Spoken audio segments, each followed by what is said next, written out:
did something. He used that Zog. And so I looked it up, and in Wikipedia, apparently this came out in 1976. Some racialist, they say a neo-Nazi, or like let's give him the benefit of calling him a National Socialist, Mr. Eric Thomas, came up with it. Welcome to Zog World, 1976, an article. Way ahead of the curve. Way ahead of the curve. We're in 2009, ladies and gentlemen. This guy, 23 years ago, thinks it up. I'm sorry, 23 years ago. I'm bad with math. 33 years ago. He's way ahead of the curve. Everyone on the planet has heard of Zog. Everyone on the planet knows what Zog is. The liberals think it's hilarious. That this kid has the balls to say that? You know, what it is you're just pointing out the obvious. In a pseudo-closed society, all you have to do is point out the obvious in a funny kind of way, and it undermines it. It's not illegal to do in America. You can go to jail for saying Zog overseas. Now, I've heard it said in Germany, but you can go to jail in Germany for saying Zog. I'm pretty sure of that. But it is. It's true. Anything funny and true is going to pay the bills. But Zog did. It came out, according to them, in 76. And in 1984, apparently the New York Times talked about it, some Zog. You know, the order said it was against Zog in 1984. That the order was actually a revolutionary group. They were pretty much they call them a terror cell, but well, if you're a revolutionary and you didn't start a revolution, you'll be a terrorist. One day, if there's a revolutionary, and then the order could be the beginning of some revolution. You know, they'll no longer be known as terrorists. They'll be like the Sons of Liberty or something. That's the way that works. Sorry, that's the way that's the rules for you. But apparently, they were opposed to Zog too. And then you had all this stuff coming about. But 1976, and that gives you big carrots. You were way ahead of the curve. Now the anti-racist movement, they're against Zionists, and all the anti-war people are against Zionists. The liberal, the green people are against Zionists. But you were the first to point out the obvious. You own the show when you point out the obvious. We've owned the show before you even knew there was a show. Why? I mean, these kids, they were falling over. They couldn't get over. He said that, and they were looking around to see if there were any Jews. But that's what talking points do. Now, he didn't win by advocating destroying the world. He didn't win by advocating ethnic cleansing. He won the argument. He made his point by just doing that. You see, it all starts with a sound. It all starts with a vibration. It all starts with a consistent message. It all starts with pointing out the obvious in a very funny way over and over again. Zog is a great example. It is a great example of what we can do when we do things right. We own everything. And now you have a consistent message. Follow the White Rabbit is about putting all white rabbits everywhere on a consistent message. I just want you to get one thing down. In your opinion, that's race. In your opinion, I'm a racist. You're just saying that because I'm white. Anti-racist is a code word for anti-white. If I can just get that down with you, that's fine. It's as easy to say as Zog, and it'll give you a lot of currency. But that's where things are going. And you see, when they hear Zog, they immediately look up things online, then they start reading, and guess what? As soon as you start reading about Zog, eventually the racialist thing is going to be in the back of their head, because the vast majority of whites want to stay that way. I don't care how greeny they are or how liberal they think they are. Chris Matthews' kids will get on a plane and fly to Russia tomorrow morning to stay white. That's just the way the world works. If it didn't, we wouldn't still be white, would we? And so that's the way it works. But we're going to own the show. But it all starts with a consistent message. It all starts with a vibration and a sound. We're not in the Wild Wild West, so this isn't about shootouts with six-shooters. If you're in the Wild Wild West, you need Billy the Kid. I'm not Billy the Kid.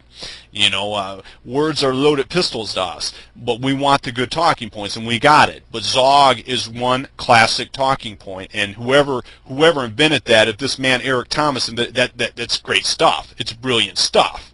It's brilliant stuff. And another famous one is that American History X movie. I don't know if you guys ever saw American History X, but the character Seth sings a song that includes the lines, "We're taking down the Zog machine, Jew by Jew by Jew." And he's singing this stuff to the Battle Hymn of the Republic. And it's a funny song. They got it on YouTube. The thing's been listened to millions of times on YouTube. American History X, Seth sings a song, and if you look that up, American History X on YouTube, and you look up Seth sings a song, you'll see this famous song. You know, he basically is singing the Battle Hymn of the Republic, and he remakes it into a racial song. You know, it's funny stuff. But And it is also, of course, it's rooted. It is racial type thinking, whatever. People get offended by it, but it's funny stuff. But when you hit the consistent message, you own the show. Everyone on the planet knows what Zog is, and everyone on the planet knows who came up with it. They know the racialist right in America came up with that. They know it's true. And that's all it takes is a consistent message. You did not get the big carrots over liberals and the Green Party member by talking about shooting people, although some of them probably respect that too. You get the big carrots in this type of society by pointing out the obvious in a funny way, by a consistent message. Again, that we're not in the Wild Wild West. Wild Wild West tactics, Billy the Kid tactics, they don't work. They don't work in baseball. We're playing baseball. They work in basketball. We're not playing basketball. I don't know when that's going to change for you, but a consistent message is all it takes to undermine things. And Zog, I'm sorry, but the racialist right, whoever did that should get a plaque, should have a statue, because it did a lot to undermine. Words are loaded pistols. They are. Everything starts with a sound or vibrations. Words are seditious. Sedition starts with a sound and a vibration. It is just violence in a system. It is violent. It is. If you can come up with a word, 3 words, 3 letters, Zog, and get it outlawed in Germany, you're doing something correctly. I'm sorry, you are. So congratulations, Mr. Thompson, as far as I'm concerned, and whoever else came up with it. If someone else came up with it, get on the blog and give them credits. But I'm trying to help you understand how sound and vibration works, how it controls energy flows.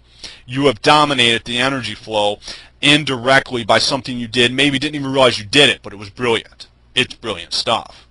And that's what someone like Bob does for a living. That's what we do. That's practical politics. That's full spectrum practical politics, engaging and taking down an opponent by any means necessary under the rules, but not breaking them.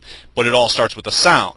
The Berlin Wall was not taken down with bombs. It was taken down through a consistent message. The walls of Jericho. The walls of Jericho did not come down through bombs. They come down through a golden horns, trying to tell you something. It is biblical.